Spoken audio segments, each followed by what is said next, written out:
Hi, it's Pika Chick. Welcome to Paper Theater.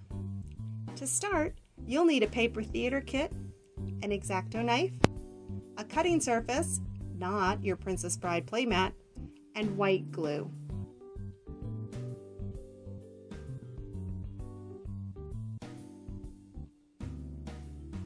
Each of the colored squares of paper is laser cut and identified by the step number. Be sure to keep front in the front so all of your edges line up correctly.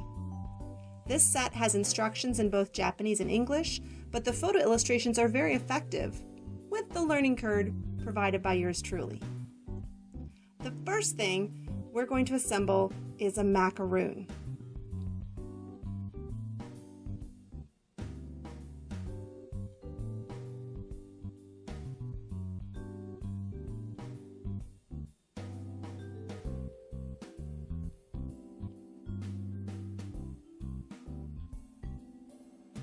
Here's Pika Chick hint number 1. Always read the instructions. That's right, it says paste the parts to the base pieces. I forgot the paste part. So we'll backtrack just a little.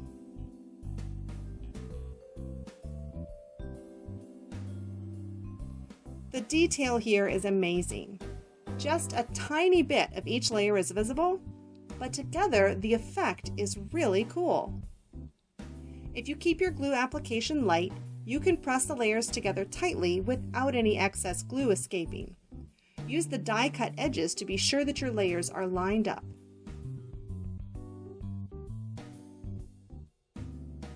Next comes Eevee.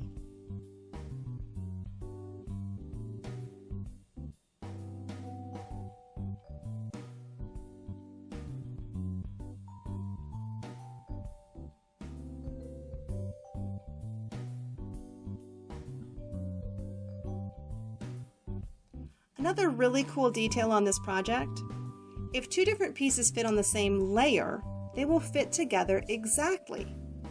I picked the wrong color of white for the bottom layer of Eevee's collar here, but it was easy to see that it didn't fit, so I swapped it with the correct one.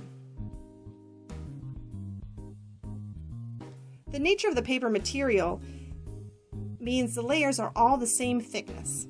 So this layer, which has eye highlights, the mouth, and ear detail, is all flat when it's assembled correctly.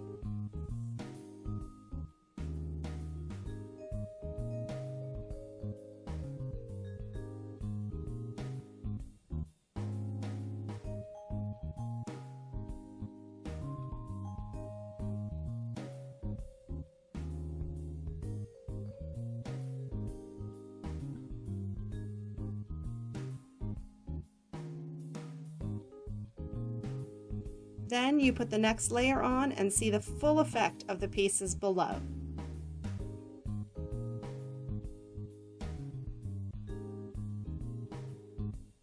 Amazing.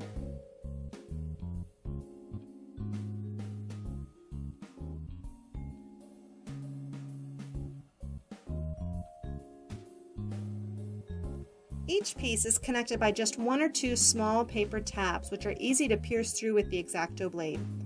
I didn't have any trouble with extra tags or breaking or cutting any of the pieces in the whole assembly process.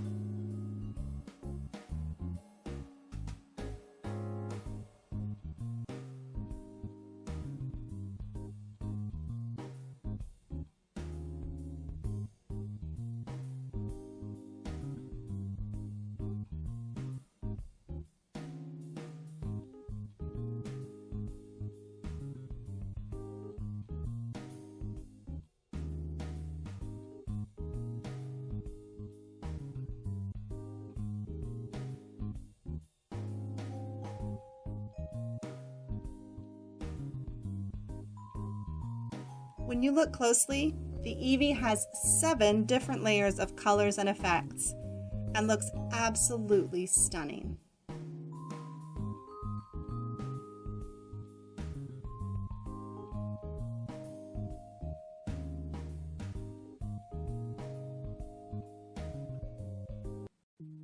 The third step is another little cookie detail.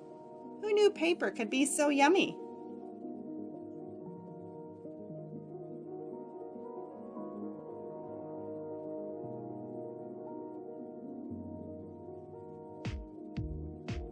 This piece is a really good illustration of how the designers used holes and color details on each subsequent layer to make a whole effect.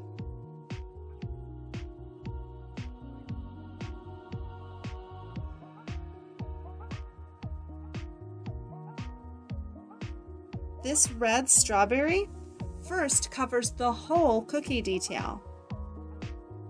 And then you add 2 different layers of cookie on top, each of which has a grid of dots that you have to line up carefully.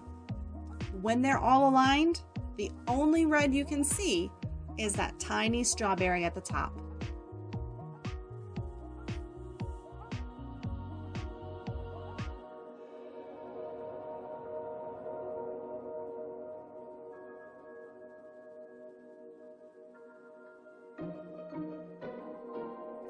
The last inset detail is the cake. Only 5 layers this time, but some very fussy details.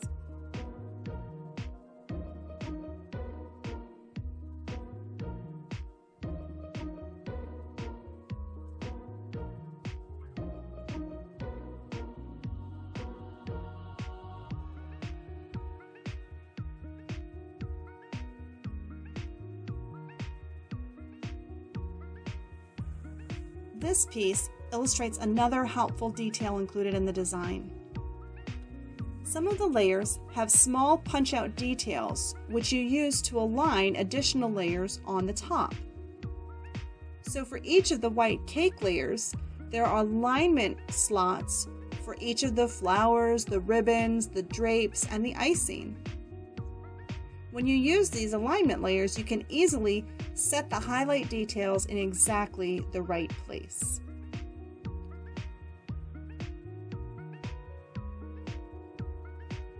The instructions recommends using a pair of tweezers, which I can absolutely understand, and they would have certainly been helpful. However, I had success with the point of the X-Acto blade, just helping to shift pieces around while the glue was still a little wet to get everything to settle into exactly the right place.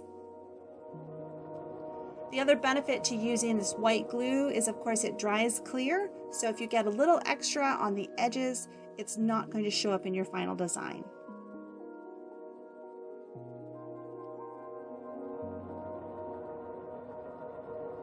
The assembly of these pieces really reminds me a lot of watercolor painting. You have to assemble from the background to the foreground. So the flowers start as a full yellow flower with blue drapes between each one.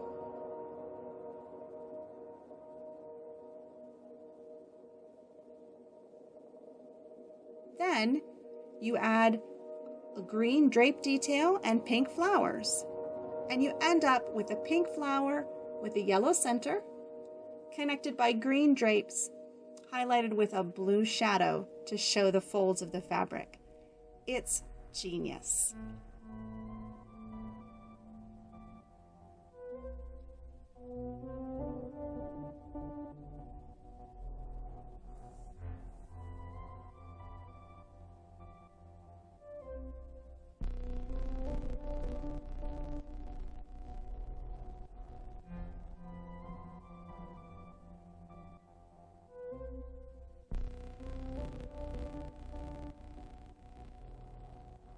With the 4 raised pieces finished, we're ready to move on to the base construction.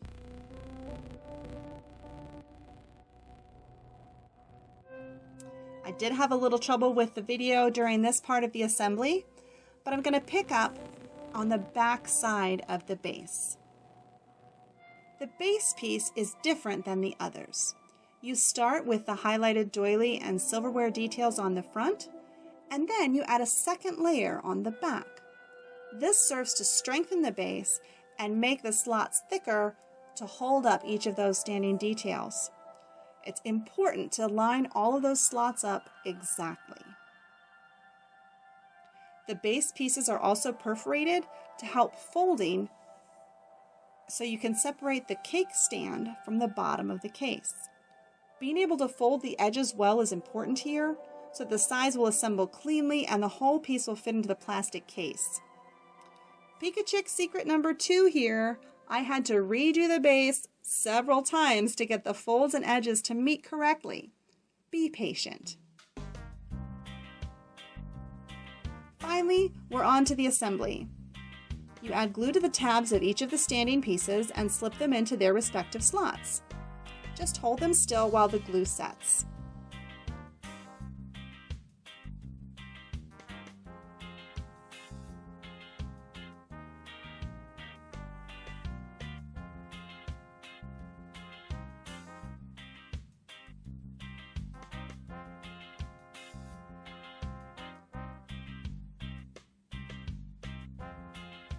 A standing lace edge around each of the borders, and the piece is ready to assemble inside its plastic case.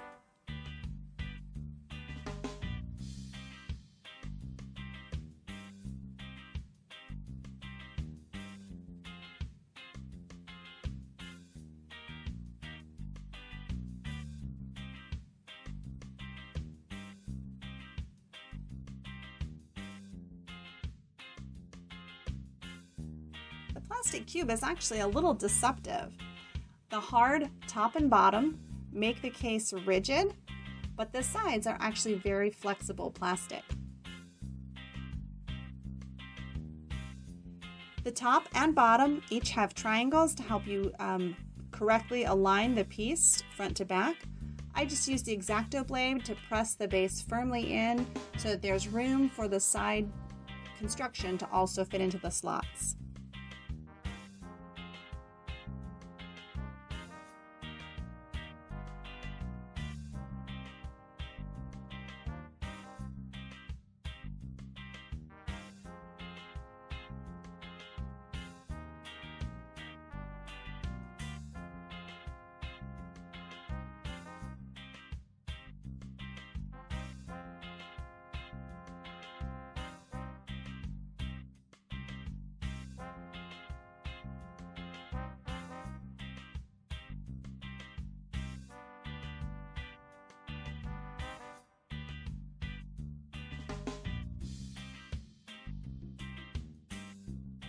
The back of the plastic sides overlap, so you'll need to keep those two edges tight together as you fit them into the top and bottom of the case.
And there you have it, Paper Theater with Eevee. This kit is a 3-diamond difficulty. It took me a little bit over an hour and 15 minutes to construct from start to finish. So just be sure you have a little bit of time and space so you don't lose any of your important details, and have a blast. You can find several different paper theater kits in darkmooncardsandgames.com right now. Look for your favorite and start a craft today. You can pick up your paper theater or any of our awesome figures, plush, cards, and more at Big Lit Comic-Con starting Saturday, October 31st and Sunday, November 1st at the Berglund Center in Roanoke, Virginia. You can also find us at the VA Comic-Con in Richmond on November the 21st. For your holiday shopping, meet us at Valley View Mall starting Black Friday weekend, every weekend through Christmas Day.